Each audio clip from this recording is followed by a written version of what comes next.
Hello, hi, and welcome back to the video series lecture. In this video, we are going to talk about debenture redemption reserves. जब भी हम debenture redeem करते हैं तो हमें उसके लिए एक रिडेम्पशन रिजर्व क्रिएट करना पड़ता है जिसे बोलते हैं डिबेंचर रिडेम्पशन रिजर्व। अब ये कैसे करते हैं और क्यों करते हैं ये आज हम जानेंगे। A company issuing debentures may be required to create a debenture redemption reserve account out of the profit available for distribution of dividend, and amounts credited to such account cannot be utilized by the company except for redemption of debentures। तो जब भी हम redemption करते हैं debentures के लिए तो हमें रिडेम्पशन रिजर्व्स क्रिएट करना पड़ता है, लेकिन वो कौन से अकाउंट से क्रिएट करेंगे? प्रॉफिट जो अवेलेबल है वहां से हम debentures redemption reserve account create करेंगे। ठीक है।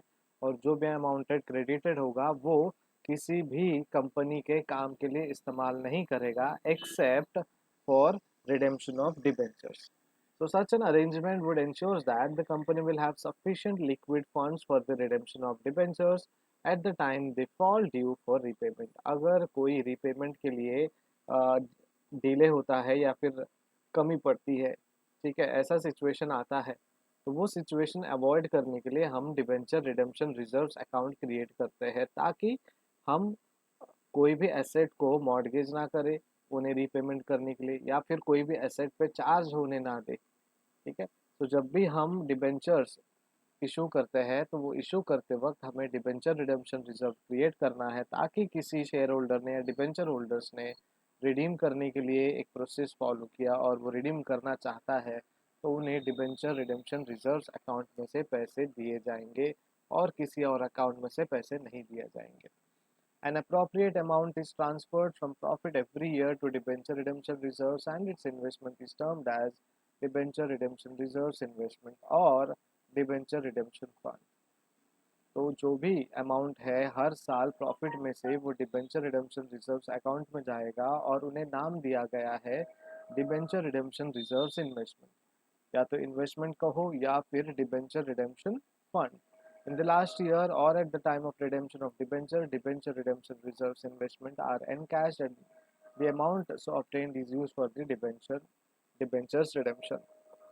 तो जो भी साल में अगर आप रिडीम कर रहे हो तो पिछले साल से लेके या फिर उससे पहले के साल से जितने भी साल से आप रिडीम कर रहे हो या फिर डिबेंचर रिडेम्पशन फंड क्रिएट कर रहे हो उसी अकाउंट में से आपका जो एनकैशमेंट होगा फॉर रिडेम्पशन, ठीक है, और किसी और अकाउंट से आप रिडेम्पशन नहीं कर सकते। देन अगला क्वेश्चन है requirement to create debenture redemption reserves. अब इनकी क्यों रिक्वायरमेंट है? एक तो इन जनरल ये हमारे लिए एक प्रोविजन है।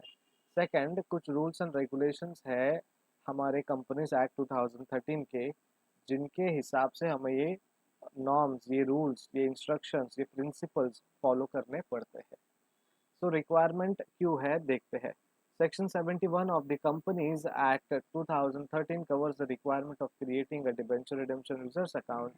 Section 71 states that where a company issues debenture under this section, it should create a debenture redemption reserves account out of its profit, which are available for distributions of dividend every year until such debentures are redeemed। So जब भी हम redemption के लिए debenture redemption करेंगे या फिर debenture issue करते हैं तो रिडेम्पशन के टाइम पे हमें कुछ पैसों की ज़रूरत पड़ेगी और आप वो पैसे किसी रिजर्व से, इक्विटी शेयर होल्डर्स के प्रॉफिट से, उनके डिविडेंड से न निकालते हुए आप अपना एक अलग प्रोविजन बनाएंगे।